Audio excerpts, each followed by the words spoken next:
রেস্টুরেন্টে গিয়ে টাকা খরচ না করে বাসায় কিভাবে চিকেন চাপ বানানো যায় সেটাই আজকে আপনাদেরকে আমি দেখাবো। তো এই চিকেন চাপটা আমাদের বাসার সবারই খুবই পছন্দ। আগেই আমি কিছু ব্রয়লার মুরগি ধুয়ে পরিষ্কার করে রেখেছি। ব্রয়লার মুরগিকে কেচে নিয়েছি কাঁটা চামচ দিয়ে, আর এই মশলাগুলোকে আমি ব্লেন্ডারে গুঁড়ো করে নেব। আর এইদিকে আছে ক্যাপসিকাম, টমেটো, পেঁয়াজ, একটু তেঁতুল, সব ব্লেন্ড করে নিয়েছি। এখন দিয়ে দিচ্ছি রসুন, এই যে ব্লেন্ড করা গুঁড়া মশলা, সাদা গোলমরিচের গুঁড়া, জিরা গুঁড়া, মরিচ গুঁড়া, হলুদ গুঁড়া, লবণ গুঁড়া, এটা হচ্ছে পাপরিকা গুঁড়া, হালকা কিছু পাপরিকা গুঁড়া দিয়ে দিচ্ছি স্বাদের জন্য, একটু বিট লবণও দিয়ে দিলাম স্বাদের জন্য। এখানে একটু সয়া সস দিলাম, একটু টমেটো সস দিলাম।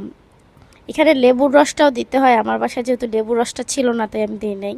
আমি একটু টেস্টি সল্টও দিয়েছি, একটু তেল দিয়ে দিলাম ভালো করে। সবগুলো চিকেন আমি ভালো করে ম্যারিনেট করে নিচ্ছিলাম। তো আমি ভালো করে হাত দিয়ে দিয়ে কচলিয়ে যেন মশলাগুলো ভিতরে ঢোকে। আর আমি একটু ফুড কালার দিয়েছি, এটা অপশনাল, আপনার দিতে মন চাইলে দিবেন, না দিলে নাই। আমি কালারের জন্য দিয়েছি যেন কালারটা সুন্দর হয়।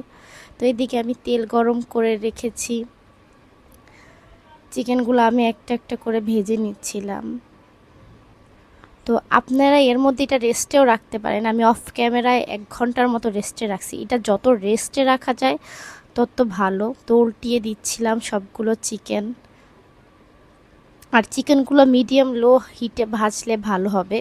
এক সাইড যখন হালকা হালকা লেগে আসবে তখন চিকেনগুলো উল্টিয়ে দিতে হবে। তো এই তো মোটামুটি চিকেন সবগুলো আমি কুক করে নিয়েছি।